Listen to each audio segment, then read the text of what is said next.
What is communication guys? உங்களுக்கு communication என்னன்ட்டு சிம்பிளாக சொல்கிறேன்.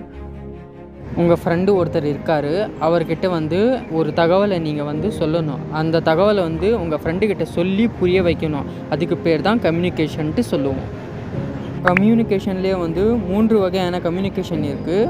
ஒன்று வந்து வாய்மொழி கம்யூனிகேஷனு, இன்னொன்று வந்து உடல் மொழி கம்யூனிகேஷனு, இன்னொன்று வந்து எழுத்து தொடர்பான கம்யூனிகேஷன். இப்போ முதலாவது வாய்மொழி கம்யூனிகேஷன்ட்டு எடுத்துட்டிங்கன்னா, அது எப்படின்னா, இப்போ உங்கள் ஃப்ரெண்டை வந்து தொலைபேசியிலேயே கால் பண்ணி சொல்கிறீங்க, நான் அங்கே வரேன் அப்படின்ட்டு சொல்லி நீங்கள் சொல்கிறீங்க உங்கள் ஃப்ரெண்டுக்கிட்ட. அப்படி சொல்லும்போது வந்து அது வந்து வாய்மொழி கம்யூனிகேஷன்ட்டு சொல்லுவோம்.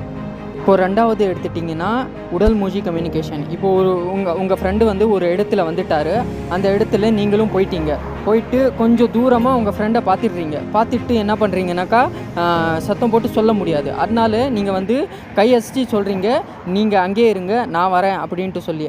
அது வந்து உடல் மொழி கம்யூனிகேஷன்ட்டு சொல்லுவோம். மூணாவது வந்து எழுத்து தொடர்பு கம்யூனிகேஷனு. இது எப்படின்னா, இப்போ நீங்கள் உங்கள் மொபைலை எடுத்து என்ன பண்ணுறீங்க, வாட்ஸ்அப்லேயோ இன்ஸ்டாகிராம்லேயோ டெலிகிராம்லேயோ என்ன பண்ணுறீங்க, உங்கள் ஃப்ரெண்டுக்கு டெக்ஸ்ட் பண்ணி என்ன சொல்கிறீங்க, இந்த மாதிரி நான் வந்து அங்கே வரேன், நீங்களும் வந்துடுங்க அப்படின்ட்டு டெக்ஸ்ட் பண்ணி சொல்கிறீங்க. அதுக்கு பேர் வந்து எழுத்து தொடர்பு கம்யூனிகேஷன்ட்டு சொல்லுவோம்.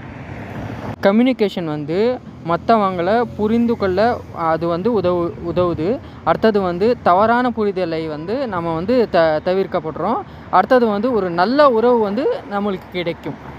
இந்த மாதிரி இன்ஃபர்மேஷன் நான் உங்களுக்கு டெய்லி அப்டேட் பண்ணுவேன். சேனலை சப்ஸ்கிரைப் பண்ணிக்கோங்க. அடுத்த வீடியோவில் நான் உங்களை சந்திக்கிறேன். பாய்.